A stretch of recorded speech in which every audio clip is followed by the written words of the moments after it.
Okay, hello amazing artists. Today we're going to work on making this adorable clay fish that's a little bit curved. I'm going to show you how to do that to make it into sort of a bowl shape. Now obviously this one isn't painted. Yours is going to be a million times better once you add some color to it. But for now I wanted you to see exactly the way it's going to look when you get it back. So what we want to do is take this piece of clay and this template, and we want to see if it's going to fit. Well, that doesn't fit. That template is a little bit too small for this slice of clay. So what I'm going to do is take my dowels and my rolling pin, and I'm going to flatten it just a little bit. To flatten it a little bit, I'm going to use two hands and roll back and forth. And just every once in a while, take your fish and decide, does it fit? Is there a way that I can turn it to make it work? Well, not really, because I've still got a piece of the fin hanging off the edge over here. I don't want that, so I want to make it a little bit lower. Now, these dowels are going to keep you from making it too low or too skinny because we don't want it to break. We need it to stay a certain thickness so you can work with it and so it doesn't crack as soon as it dries.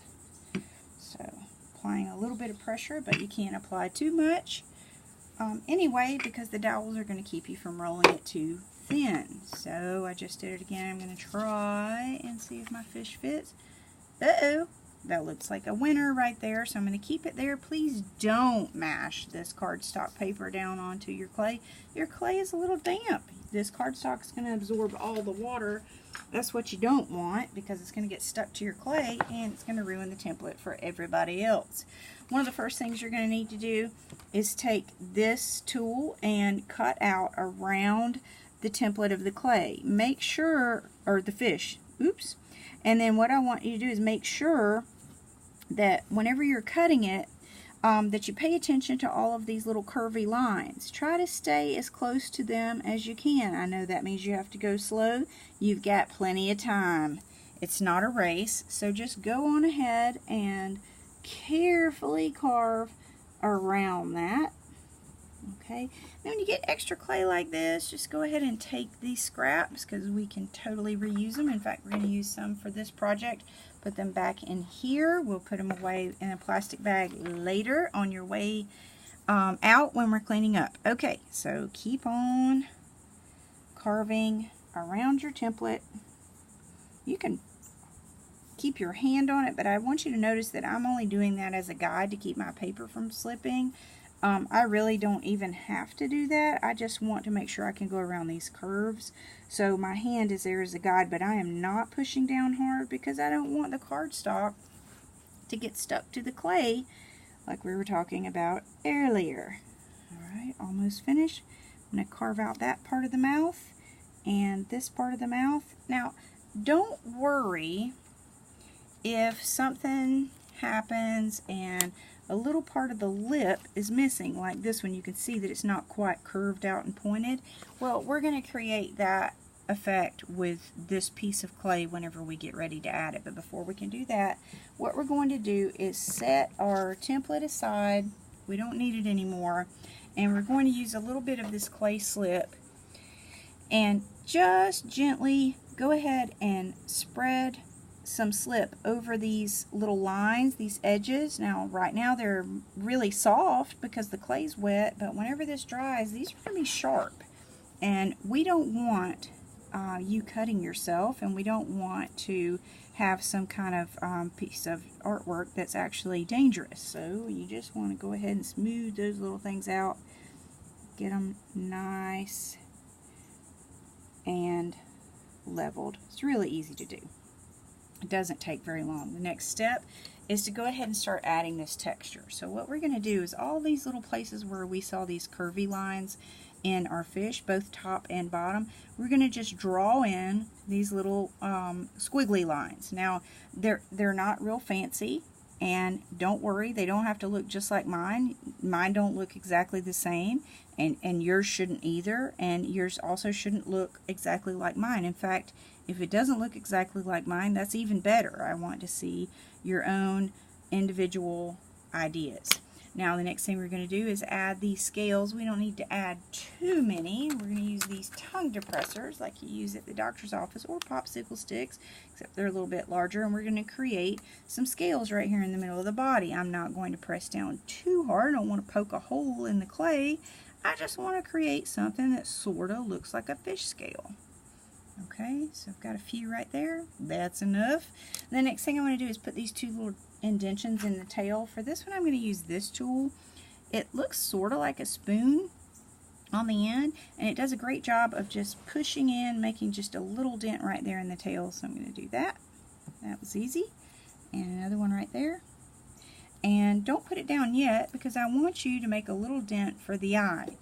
Now, put it wherever you want. I like to put it next to the lips, but not too close to the lips. Okay, so I've got a little dent right there. And then I'm going to take a teeny little ball of clay and roll it up. I would love to think that I could just pop that right in there and it would stick, but guess what? Y'all know it's not going to.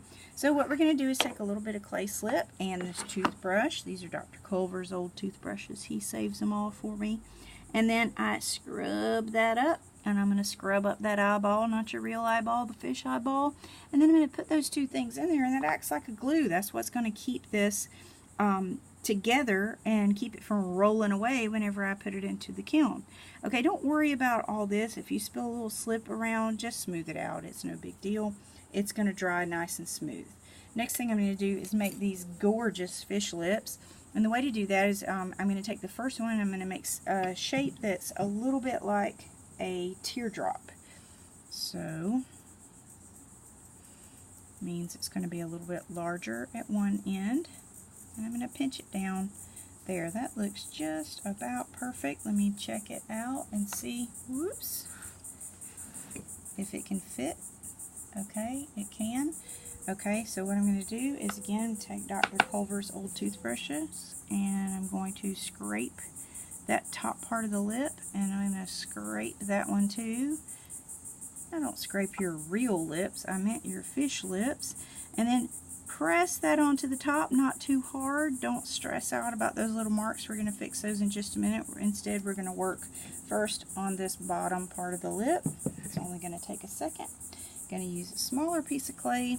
I'm going to pinch it into the shape of a teardrop again. And then I'm going to put it here. Oops, but I can't really put it there because I need to scratch attach it. So I'm going to take the toothbrush and this clay slip and I'm going to scratch that up. I'm going to scratch that one too. Put that on there. There we go. And now is a good opportunity for you to take just a little bit more of the clay slip on your finger and just kind of smooth that out. It's okay to press those down, kind of make it look like it's really attached instead of you just stuck a piece of clay right on top of the fish slab. And then you are almost finished. Not yet, but almost.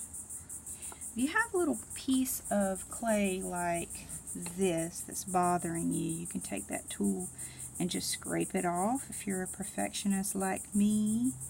But you don't have to. It's probably going to fall off anyway. But I don't want a piece of sharp clay sticking out whenever I give this to my grandma. I don't want her to cut her fingers. I want to make her happy. Okay, so the next thing that I'm going to do is take this piece of clay and put it over the shape of this bowl. Now be careful. You can see that there is a bowl here. A line over... You can see that there is a bowl here. You can see that there is a line around the bottom of the bowl. You don't want this line across this fish. So what you really want to do is avoid pulling your fish out of the kiln and having a giant circle in the middle of it. So that we don't do that, what we're going to do is we're going to lay this piece of fabric on top of the bowl. Okay. I would double it up. You don't need it to go across the whole bowl. You just need it to go across that circle. Alright, and then you're going to gently pick up your fish. After you pick up the fish, lay it gently across the bowl. on top of the fabric. Now the gravity is going to do the majority of the work here because this is still a wet and sort of heavy slab of clay, but it is okay to kind of curve the ends down. But whatever you do, try to remember there is a circle on the bottom of that bowl. Do not push down there or you're going to have a lovely circle on the bottom of the bowl, and Grandma's going to say, well, what's that? And you don't want that there. So to avoid that, you're going to just sort of press down on the sides, but certainly not in the middle of the bowl. You're going to let it dry there. I'm going to stamp your initials in right before it's totally dry, so I don't want you writing your name or your class code or anything else. I'm going to take care of all that. In fact, the way that I'm going to take care of all of it is you're going to gently take up this bowl and you're going to put it on top of this tray that has your name on it. And then you're going to go put this in the kiln room. And when it's dry, I'll fire it, and pretty soon you'll see it again. Bye-bye.